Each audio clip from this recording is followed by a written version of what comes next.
2013లో నోటా introduce చేశారు. నన్ of the above అంటే మనకు పోటీలో ఉన్న ఏ అభ్యర్థి నచ్చకపోతే none of the above tick చేయొచ్చు. నోటా ఇంట్రడ్యూస్ చేసిన తర్వాత ఇది third Lok Sabha election 2014, 2019, 2024. NOTA trend ఎలా ఉంది అనేది కనుక గమనిస్తే 1% ఆఫ్ ఓటర్స్ కనీసం ప్రతి పార్లమెంట్ ఎన్నికల సమయంలోనూ నోటాను ఉపయోగించుకున్నారు. అట్లీస్ట్ 1%. ఈసారి కూడా 63.7 lakh ఓటర్స్ నోటాను ఉపయోగించుకున్నారు. అంటే సుమారు 64 లక్షల ఓటర్లు నోటాకు ఓటేశారు. అంటే ఈ రాజకీయ వ్యవస్థలో ఉన్న ఏ అభ్యర్థి మాకు నచ్చడం లేదని. కానీ ఎలక్షన్కు తగ్గిపోతున్నారు నోటాను ఉపయోగించేవాళ్ళు. మీకు 2014 ఎలక్షన్స్లో 1.09% వాళ్ళు ఓటేశారు నోటాకు. ఇది 2019కి వచ్చే వరకు 1.06%కు పడిపోయింది.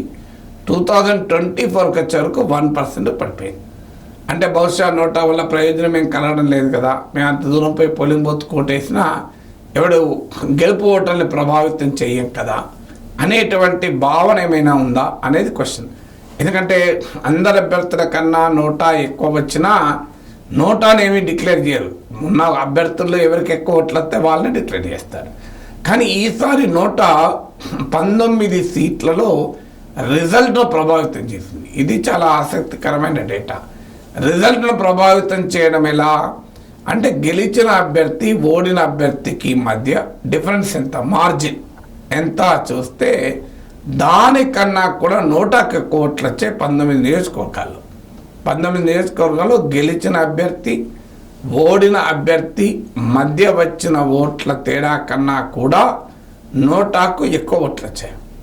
అంటే ఇది ఇప్పుడు ఇందులో ప్రముఖ కాంగ్రెస్ నాయకులు మణికంఠ్ ఠాకూర్ పోటీ చేసిన తమిళనాడులో నియోజకవర్గం ఉంది. ఇక్కడ 4,300 ఓట్స్ దాకా మెజార్టీతో మణికంఠ్ ఠాకూర్ గెలిచారు. కానీ అంతకన్నా ఎక్కువ ఓట్లు నోటాకు వచ్చాయి.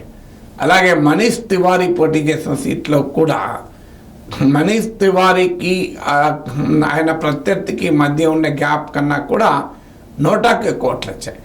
ఇలా ఒక 19 కాన్స్టిట్యున్సీస్ ఉన్నాయి. ఇంట్రెస్టింగ్ ఇంకో డేటా పాయింట్ ఏంటంటే బీహార్, గుజరాత్, మధ్యప్రదేశ్, ఒరిస్సా, త్రిపుర ఈ రాష్ట్రాల్లో నోటాకు ఎక్కువ పడ్డాయి. బీహార్, మధ్యప్రదేశ్, గుజరాత్, ఒడిస్సా, త్రిపుర. మీరు ఈ రాష్ట్రాలన్నీ కూడా బీజేపీ బాగా సీట్లు గెలుచుకున్న రాష్ట్రాలు. అంటే 2024లో బీజేపీ తిరుగులేకుండా సీట్లు గెలుచుకున్న సీట్లలోనే నోటాకు ఎక్కువ మంది ఓటేశారు. అంటే మరి వాళ్ళు అటు బీజేపీకి ఓటు వేయలేక ఇటు ఇండియా కూటమికి ఓటు వేయలేక నోటాకేసింది అనుకోవాలి. ఎందుకంటే అందులో వాళ్ళ ఎన్డీఏ కోటేయాలనుకుంటే బీజేపీ కోటేసేవారు, వద్దనుకుని ఇండియా కూటమి కోటేశారు. అంటే ఎవరికి ఓటేయలేదు అంటే బీజేపీ పట్ల అసంతృప్తి ఉంది, ఇండియా పట్ల సంతృప్తి లేదు, ఇండియా కూటమి పట్ల. అందువల్ల వాళ్ళు నోటాకు ఓటేశారని ఒక కంక్లూజన్కు మనం రావచ్చు. ఎందుకంటే బీజేపీకి ఎక్కువ సీట్లు వచ్చిన నియోజకవర్గాల్లోనే ఈ నోటాకు ఆ స్టేట్స్ ఎక్కువ సీట్లు వచ్చిన స్టేట్స్ లోనే నోటాకు కూడా ఎక్కువ ఓట్లు వచ్చాయి. But still NOTA is not a priority. ఇప్పటికీ 1% మించి నోటాను ఎక్సైజ్ చేయడం లేదు. బహుశా రాజకీయ వ్యవస్థ పైన అంతకన్నా ఎక్కువ మందికి అసంతృప్తి లేదని అనుకోలేం. ఖచ్చితంగా 1% కన్నా ఎక్కువ మంది ప్రజలకు ఎగ్జిస్టింగ్ పొలిటికల్ సిస్టమ్ పైన అసంతృప్తి ఉంటుంది. పోటీలోని ఇద్దరు అభ్యర్థుల పైన ఎవరిపైన ప్రేమ ఉండదు. కానీ నోటా వేయడం వల్ల ప్రయోజనం లేదు కదా అనే భావనతో ఉన్న అభ్యర్థుల్లో బెటర్ చాయిస్ను ప్రిఫర్ చేస్తారు. చాలా రాజకీయంగా గట్టి అభిప్రాయం ఉంటేనే వచ్చి నోటాకు ఓటేస్తారు. లేకపోతే ఇంటి నుంచి పని ఇవ్వడా ప్రత్యేకంగా పోలింగ్ బూత్కి వచ్చి ఓటేసి నోటాకు ఓటేయాలా, అసలు ఓటింగ్కి రాకపోతే సరిపోతుంది కదా అనే భావన కూడా ఉంటుంది. అంటే నోటాకే వేయాలనుకున్న వాళ్ళు ఓటింగ్కి దూరం ఉంటే నోటా అన్నట్టే కదా, మేము ఎవరికి ఓటేయలే అన్నట్టు కదా, తెలియదు కానీ ఎవరికి ఓటేయలేదు కదా, ఇలాంటి భావనలు కూడా ఉంటాయి. బట్ స్టిల్ ఇంకా దేశంలో 1% నోటాకు ఓటేస్తున్నారంటే ఇది వెరీ వెరీ సిగ్నిఫికెంట్ ఓటింగ్ అని చూడాలి.